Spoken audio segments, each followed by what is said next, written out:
Today we start with a series of discussions on rBST. It's a hormone, and when you hear the word hormone, you have a few question marks.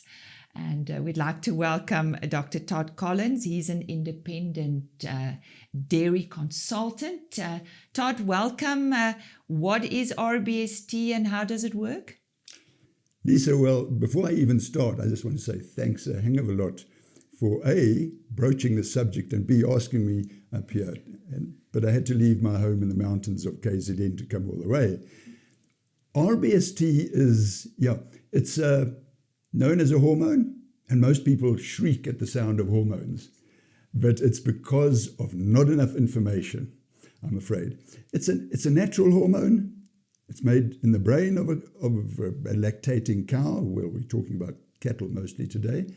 And it's made by the brain, it's processed through the liver, and then it is utilized in its converted form in the udder to tell the udder cells to produce milk. And rBST is recombinant bovine somatotrophic hormone. Recombinant means that they made it in a lab so that it's identical to the original BST, by the way. And so by administering this to cows that are in a good enough condition to receive it, they can produce more milk. And that's what it is. And it's a protein hormone. And this is what most of the public don't understand. It's a protein hormone and not a steroid hormone. And that is I think we might talk about this a little bit later, but absolutely. That is vital. What is the effect on the environment and sustainability? Well, it's actually brilliant. The environment, we are now going to have, in the long run, we have fewer cows. There's fewer molecules or whatever of methane gas upsetting Al Gore's policies. We can produce the same amount of milk with fewer cows. The sustainability is that although we might need a little bit of extra food for these cows that are receiving this rBST, we can produce the same amount of milk with fewer amount of food volume being utilized. So really, no, the sustainability and the effect on the environment is brilliant, because I'm a greenie as well. Good. Environmentalist, yeah. We often hear the words protein and steroid hormones. What is the difference and which one is rBST? rBST is very much a protein hormone. So proteins, you might or might not know, are made up of amino acids. I think there are 23 amino acids. I used to know them all by name. And they're strung out. There are 191 odd that make up rBST or BST. And they're in a certain sequence, which makes this hormone. But it's proteins. And as we know, if we eat proteins, our digestive system just digests them, and they get now broken down to individual amino acids. And the body says, yes, all these amino acids, and it uses them as such. So even if rBST got into the milk, and this is a good question, $1 million question, which I frankly, after years and years and years of investigation, don't believe it's a fact at all. If it did, it's actually of no harm whatsoever. So it will not change milk composition? It won't change milk composition at all, no.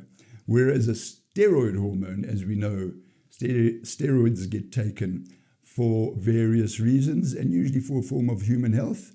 Or if you're a weightlifter from one of those Eastern countries, you might take steroids orally. But no, a protein hormone can't act as a... So how does it affect the cow in terms of management? Well, in terms of management, look, in South Africa, we have got, I believe, amongst the best dairy farmers in the world. And I'll stand by this. I'm a part dairy farmer myself. And the effect on the cow is very little. just so long as the management of the cow is good. And if the management is not good, well, you're probably no longer dairy farming.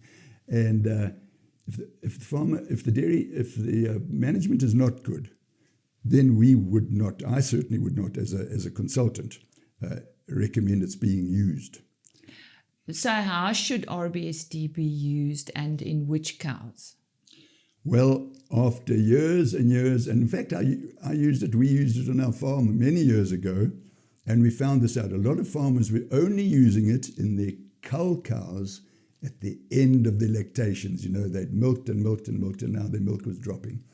And the cows that weren't pregnant and they were fat, we thought those are the cows that should be used. But we now realize, and we've got so many, I won't say millions, but thousands of examples of where ideally it should be now used in cows in good condition, provided there's enough food, from their peak, when they peak. A cow peaks. I don't know if you know that graph of how a cow, after she calves, for the first 60 days, she's producing more and more and more milk, and then from about 60 days on, gradually tails off. But from about 60 days on, if you start using rBST then she's actually going to produce much more milk, considerably more milk. 3 to 4 liters a day, even for the rest of her lactation. I'd love to talk to you again, and that's what we're going to do. Dr. Tod Collins on rBST, and this is only our first discussion. We have 4, and we also have an international speaker talking to us about this rBST hormone. And next time when Dr. Tod Collins joins us, we'll be talking about the effect it has on reproduction. So don't miss our next episode.